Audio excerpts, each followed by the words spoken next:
Dear students, Assalamu alaikum. I hope you will be fine with the grace of Allah and His Rasul sallallahu alaihi wasallam.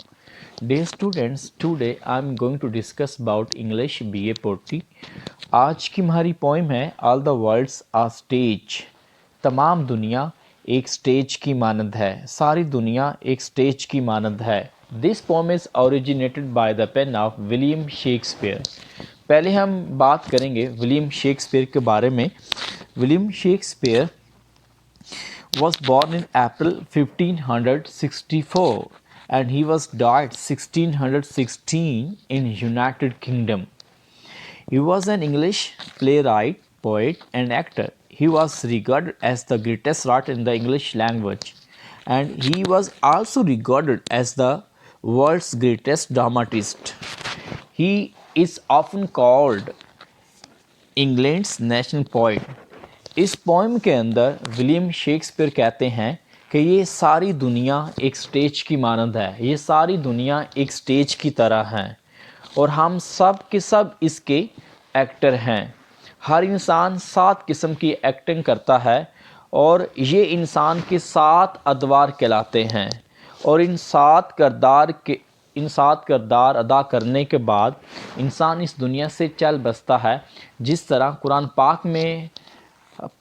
पाक में है कि कुल्लु नफ्सिन ज़ाइक़ातुल मौत, every soul is going to test death, कि हर चीज़ ने मौत का मज़ा चखना है. कि एक तो बात है, राइटर की बात करने का मकसद ये भी है कि इस दुनिया में कोई भी चीज़ इमॉर्टल नहीं है. इवन एवरीथिंग इज़ मॉर्टल, हर चीज़ फना होने वाली है. Here there is no permanent in this world. Dear students, आइए डिस्कस करते हैं अब विलियम शेक्सपियर की 7 स्टेजेस. ऑन फर्स्ट स्टेज इंसान सबसे पहले एक शीरखार बच्चे की हैसियत से ज़ाहिर होता है. जिस तरह ये पिक्चर में आपको दिखाया जा रहा होता है, इंसान फर्स्ट स्टेज में इस तरह का होता है. एक छोटा सा बच्चा होता है जो म्यू म्यू कर रहा होता है. वो आया के बाजुओं पे रोता है, इवन वो आया के बाजू में सिसकियां लेता है, यहाँ तक कि माँ और आया के बाजुओं पर उल्टी और कह कर देता है. आगे दूसरी स्टेज में इंसान का बचपन शुरू हो जाता है, जिसमें वो एक स्कूल बैग उठाए हुए रेंगते हुए कीड़े की तरह स्कूल जा रहा होता है. एक पाँव उसका आगे होता है और एक पाँव उसका पीछे होता है. तीसरी स्टेज में इंसान की जवानी का दौर शुरू होता है, जिसमें वो लड़कियों से मोहब्बत और इश्क रचा लेता है और यहाँ तक कि अपनी महबूबा की आँखों की तारीफ़ में नज़में लिखता है और ये नज़में बड़ी रिक्कत अंगेज़ होती हैं. उसमें अपनी मोहब्बत का इज़हार करता है, अपनी दुखों का इज़हार करता है. और उसके बाद आगे चौथी स्टेज ऑन फोर्थ स्टेज इंसान एक बहादुर सिपाही बन जाता है और बड़ी से बड़ी मुश्किल का सामना करने के लिए तैयार हो जाता है. इवन यहाँ तक कि राइटर ने लिखा है कि वो तोप के मुंह में अपना हाथ भी डाल देता है. आगे 5वीं स्टेज में इंसान एक जज बन जाता है, उसमें पुख्तगी आ जाती है, उसकी गुफ्तगू में ज़रबुल अमसाल होती हैं, वो बड़ी संजीदगी के साथ गुफ्तगू करता है. इवन कि उसके अंदर पुख्तगी आ जाती है, उसकी जो गुफ्तगू होती है वो बड़ी पुरमगज़ होती है. आगे 6ठी स्टेज में इंसान बूढ़ा हो जाता है, इसका लिबास और जूते उसके जिस्म के लिए खुले हो जाते हैं और चश्मा लगा लेता है, उसकी टांगें पतली हो जाती हैं. इवन आपने देखा होगा कि कुछ बूढ़े ऐसे भी होते हैं जिनके ग्लासेस, जिनका चश्मा आगे की तरह लटका होता है और वो पीछे धागा लगा लेते हैं कि वो उनका फेस इतना स्मार्ट हो जाता है. और आगे 7 और लास्ट स्टेज, इस स्टेज के अंदर ये इंसान की आखिरी स्टेज होती है. ये स्टेज गुजारने के बाद इंसान को इस दुनिया से जाना होता है.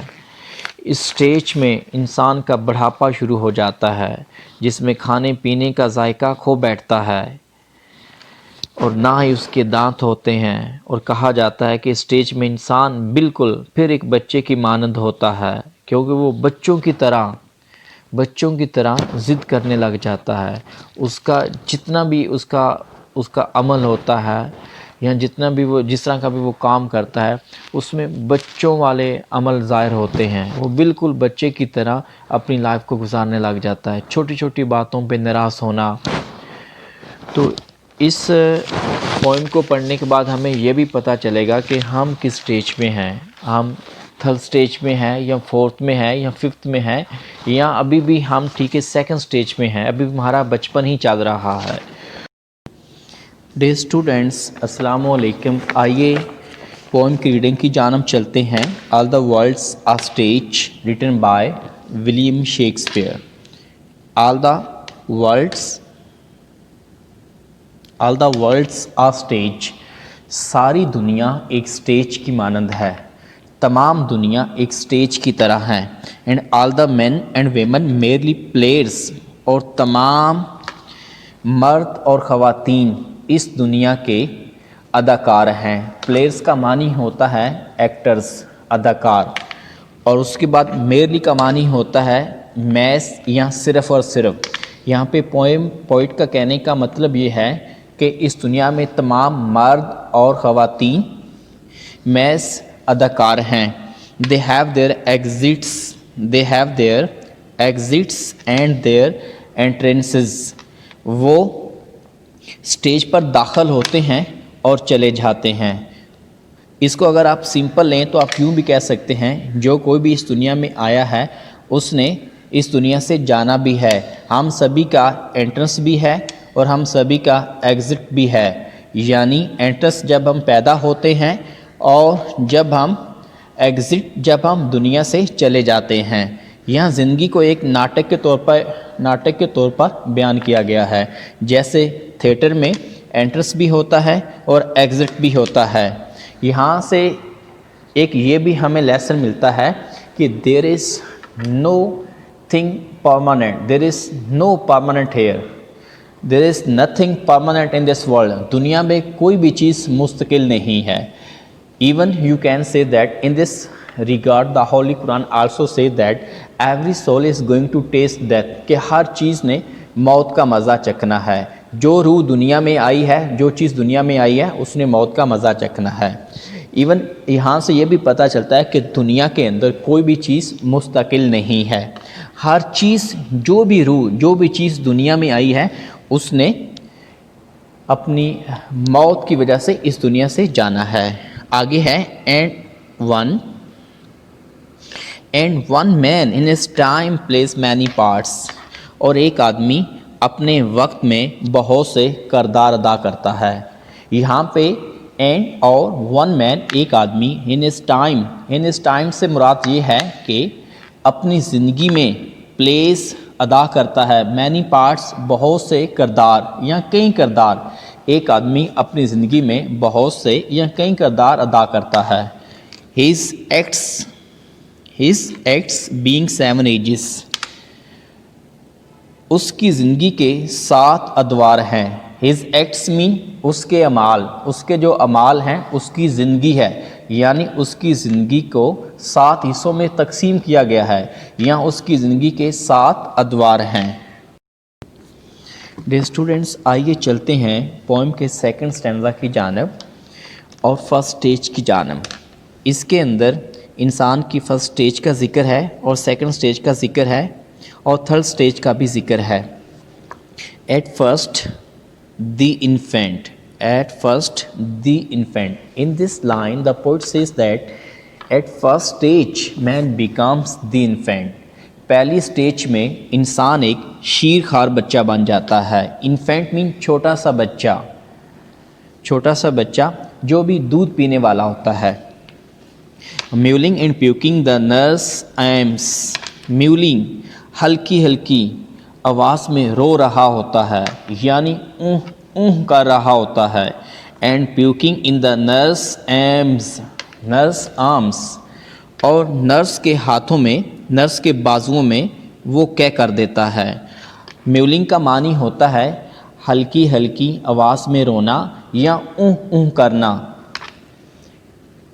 And puking in the nurse arms, اور آیا کے بازوؤں میں الٹی یا کر دیتا ہے. اینڈ دین یہاں پہ اس کی सेकंड स्टेज स्टार्ट हो रही है एंड देन और फिर the whining school boy. Whining का मानी होता है धीमी आवाज में रोते हुए, धीमी आवाज में रोने वाला एक स्कूल बॉय बन जाता है विद दिस सैचल, और उसके कंधे पर एक बैग होता है, एक बस्ता होता है, एक थैला होता है। सैचल का मानी यहाँ पे है बैग।